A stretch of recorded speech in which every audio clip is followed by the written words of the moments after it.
Yeah, listen. Rutgers has played Michigan tough the last. I mean, his first year they Yeah, played. we did. You remember they We came in and smacked Cade around a little bit, Oh, and they yeah. rattled Oh, him. yeah. They They rattled him a rattled little him, bit. and Yeah, they it knocked him felt down. yeah, it And felt like you could kind of see the playbook kind of shrink in the second half of yes, that game yes, because you had a quarterback who was just not as there as he was before that hit. So right.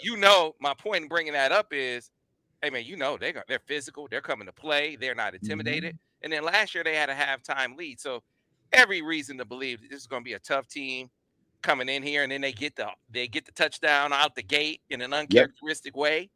So yeah, it was going to be a game, but Michigan was vastly superior when it came to talent. I think they're vastly superior when it came to coaching, and they're at home, and they're coming off a game where they were a little flat. So you expected for them to rise to the occasion. But I think it's Mhm. important to not have, as Devin is, he's stuck on this confirmation bias thing.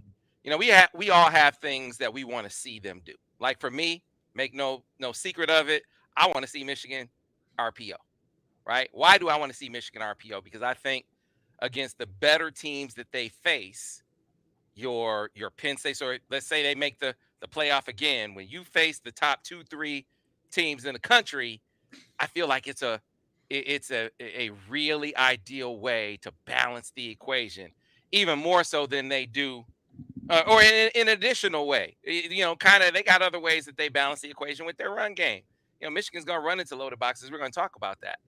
But Mhm. I think in our desire to see what we want to see, like in my desire to see RPO, it makes you overlook some things. Like in the passing game, Al, there's so many pro concepts with what they do. I point them out a lot. I'm gonna make a habit of pointing them out more week Mhm. after week. I'll take you back to the TCU game, and you can kind of touch on this a little bit. Remember we were talking about that hitch step versus plant throw on the Winston. Remember we were talking about that, Mhm. Yes, we and he were. hitched it, and it was picked off, and everybody's like, oh, he stared it down, or it was a bad read. No, it was just bad footwork. Yeah. Watch the very next week, I want to say, in Joe Burrow, same play, same coverage, and he plant through it, and it was a completion.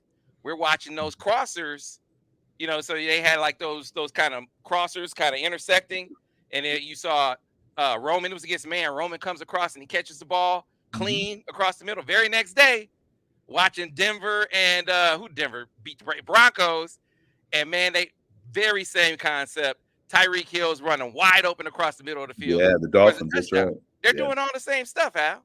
Pretty much. I mean, pretty much. There's, everybody has their menu of stuff that they're the most comfortable with in the passing game because they know that's what they're going to call in a game, right? And then when you start getting into a lot of things that really look good and are conceptually nice, but you're just not quite as good at. And in the when it comes down to the brass tacks, are you going to call those plays that you're less comfortable with? Because I always call it, I use the term return to the womb when the pressure's on. You return to the womb when the pressure's on. So when push comes to shove and you need a yard, you're going to run a wedge play because that's what's worked in the past. If it gets stopped, you can halfway sleep at night saying, you know what, we went with what we did best. Same thing in the passing game. We're going to run stick smash because stick smash is it's our culture. We've run it a million times. We can run it in our sleep. And if we fail for whatever reason, at least we fail at something we major in. Mhm. So you got X amount of concepts that you want to pick from, right? Smash concepts, option route concepts, crossing concepts, flood concepts, whatever. Okay. The passing game has a litany of stuff to it, but you got to pick what you think you're going to call and what you're best at, and if it, and usually those go hand in hand. Yeah, man. And so here's the other thing. There have been elements added every week, more so in the run game, at least noticeably in the run game. Because some things they do in the pass game you don't really see. Like we get these questions, why aren't they throwing shots? And Devin has made the point they've called shot plays in every game, but teams aren't giving them the shots. And instead of forcing it, JJ is taking what the defense gives, which is what you want him Mhm. to do, right? Eventually, Absolutely, yeah. eventually those shots that they're calling, the shot will come open and he'll throw it. But in the run game, Al, I mean, we have seen them do some different things to answer what teams we're trying to do or we're doing to them. Whether it's outside zone, different ways to get to the perimeter. Jet sweep, outside zone. Different ways to do that. But I think the wrinkle that they added this week, to me, is the one that's the biggest bleep to defend. I want to get this on the radio, so I won't tell you, but you know what I mean.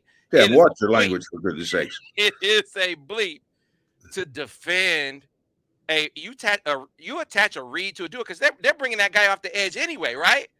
They're bringing that guy off the edge anyway, and you Right. and you pull that ball. It's green pastures, Alan. We saw Yeah. it Saturday. Yeah, if you're a purist, you got to watch the film study because we're going to detail the hell out of it. I can say hell, can I? Yeah, I'm all You right can with say it. hell. You can say Hell's hell. okay. We're gonna detail the hell out of that thing because, as we have said each week, is the way people are stopping the duo is canceling inside gaps with outside pressures and movement up front. Okay, now Rutgers did some of that. They did, and when he pulled it, it happened big time on 4th and 1. But what can happen on that is they cancel gaps. The ball gets kicked into an unblocked defender if you hand it to him. But if you read that same defender, Sam, read that same defender on the play, if he closes to stop the duo, you can pull the ball out and run around the edge. Now, the first time I saw that done, I was watching Kansas last year. I had all 22, and I heard they had a pretty creative run game. They had a really good running quarterback. So I looked at some of the stuff they did, and then I saw it when we studied TCU. Remember, we were looking at all the games TCU played. And I said, boy, that's, you got to bluff zone off the zone play, right? You got to bluff off the zone play. Why can't you do it off the duo? And now it makes them play more honest with that outside player where he's not indiscriminate about closing so hard he adds into the run and becomes a free hitter. Yeah, that is a bleep to block. And it's an example of, hey, man, that's the chess match. Yeah. All right, teams that come up with a way to not necessarily stop it, but to slow it down. How do you get people off? How do you get teams off a duo? I'm sure you had to do that when you were a coach, Al. People scout you, they figure out, okay, how do we get them off this play? And Michigan has been working.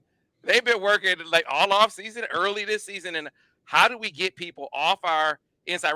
And specifically, how do we get them off duo?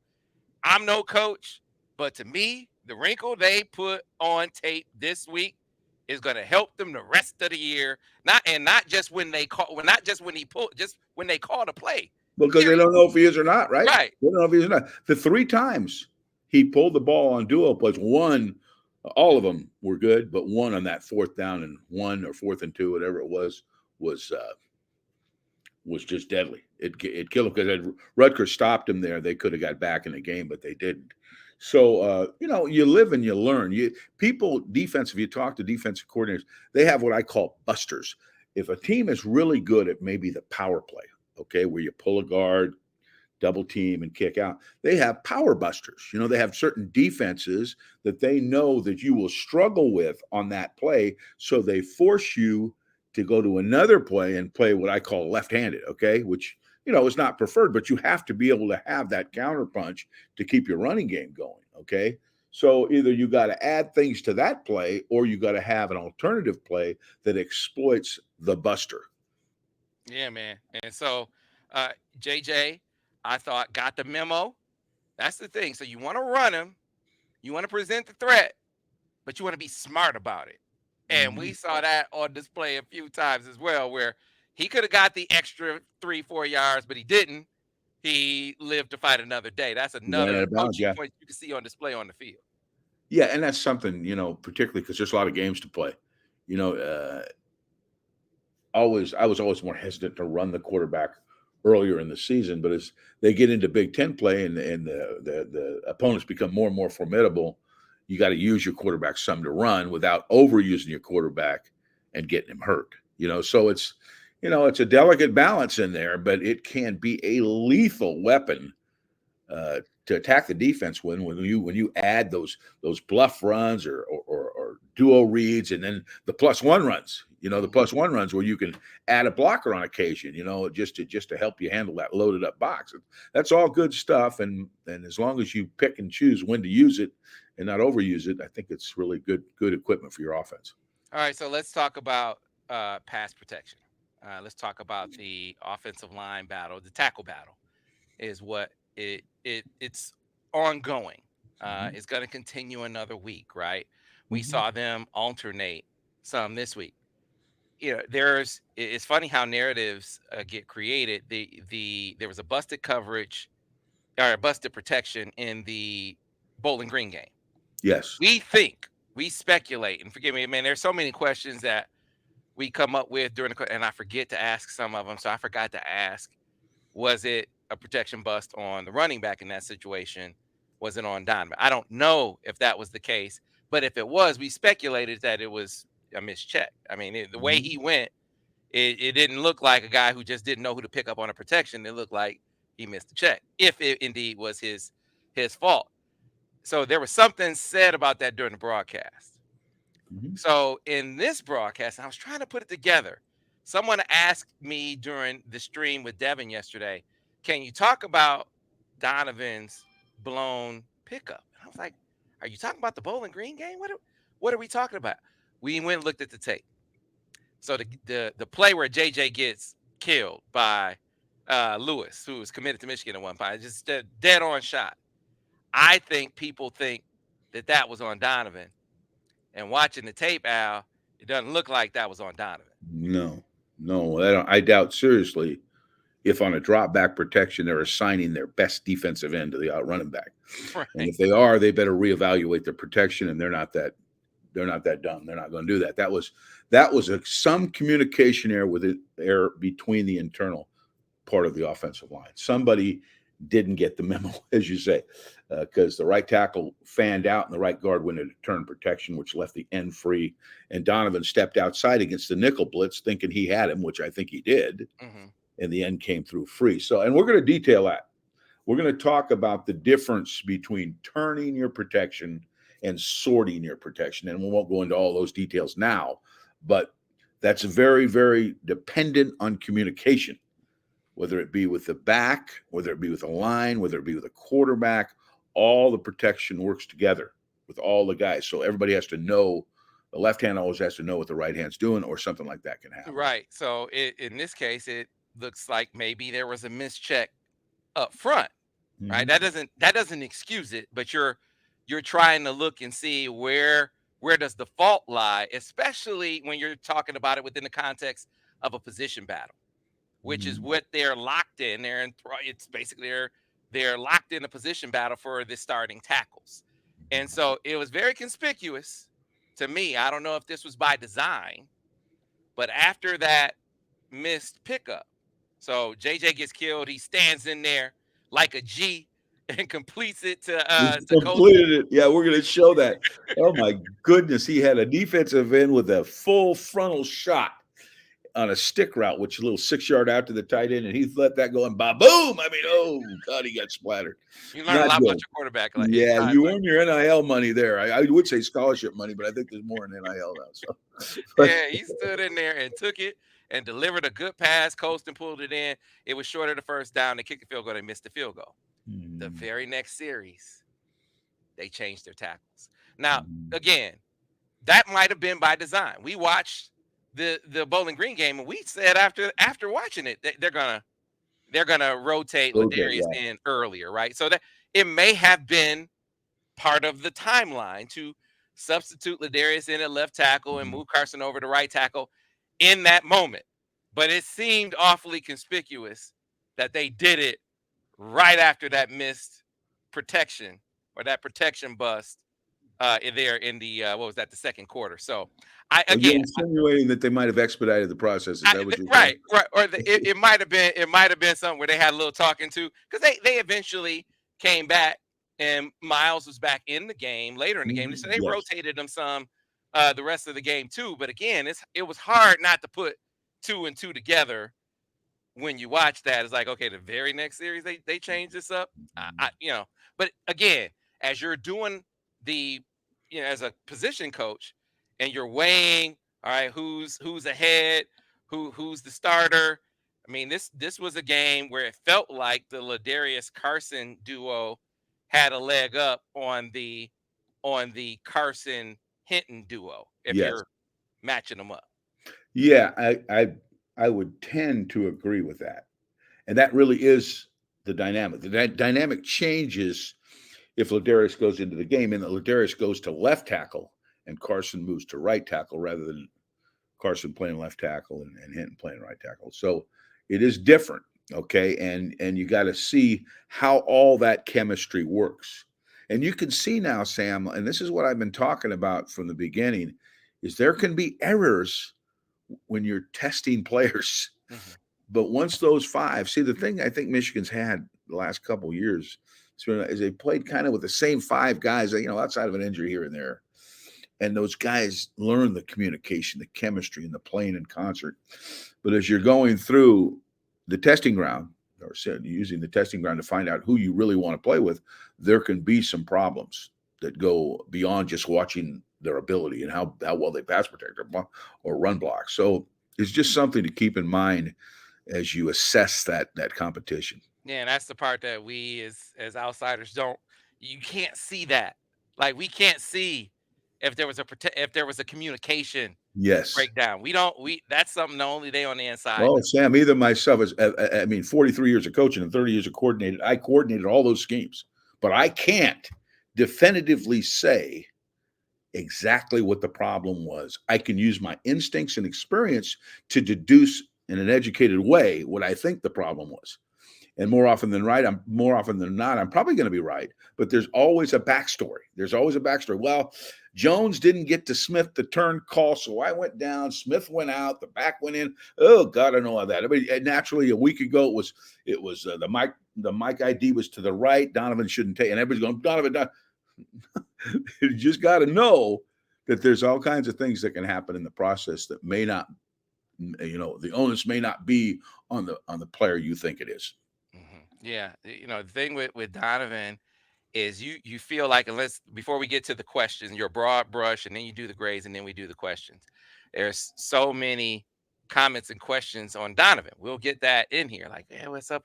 What's up with him? I think two things are at play. He's clearly still getting his feel. Like we saw it on the counter play where he kind of he kind of bounced it, where as opposed to kind of letting his blocker clear and cutting up inside him. That's a feel thing that I feel like he's getting closer to, right? They've worked on trying to get him a rhythm, kind of like Blake. You saw Blake on the counter the other way where he kind of let Bredesen clear, Yeah, it kind of gets up in there. held Sam. Yeah, Yeah, so exactly. Yeah. he's feeling it. He's got the rhythm. I think that the rhythm is still coming for Donovan. We also got to keep in mind these are different runners. These are Mhm. just as far as their running style. If you want to compare them to some greats, I'm not saying they're these guys. So bear with me on the comparison now. Blake is more like Emmett. He's a north-south runner, right? Whereas Donovan is a home run guy, and Mhm. he seeks the home run. He might have a 1 yard gain, a 2 yard gain, or a 1 yard loss, right? He might have that in there, and then boom, he's going the distance. And the Mhm. play that I think of is the Big Ten championship, Mhm. right? Where he cuts across the grain on a split zone, and it's like, what? I had to ask him, like, what were you thinking right there? He's like, man, I'm thinking touchdown. I'm not thinking about these 5 yards Mhm. right here. I'm thinking touchdown now. So you as a coach, you got to figure out how to let him be him, but to also focus it in a way where you are taking too many losses. Now, I'm not saying that's been the issue in the first 4 games, but I'm making a contrast between the kind of runners that they are. Yeah, and they are different runners. They are definitely different runners. And when you're not in there all the time, because Corum's doing, getting the bulk of the carries, not necessarily all the touches all the time, but the carries, it can be a rhythm issue. And if you are a home run hitter like Donovan Edwards is, it's in your mind when I get the opportunity, I want to hit that home run. You know what I mean? I don't want to gain 4 yards. I want to hit that home run. And patience can be a problem. I mean, it's natural. It's not selfish. It's just natural for him to say, "Hey, I can beat that guy to the edge. I've done it so many times." And then think in his mind he's going to do it, but then the scenario develops and that's not what's there. Well, just again, take Take what the defense gives you. Use your help as best you can and let the big plays come, because he's going to get them. Once he gets to that second level, he's going to get them. But where Donovan struggles sometimes is his lack of patience will not get him to the second level. But when he does, forget about it, because he's a bugger. When he gets through the line of scrimmage, he is hard to get down and to run down. So I think if as he gets more carries and he understands coaches, Mike Hart will coach him up, and I think all those things will improve. Yeah.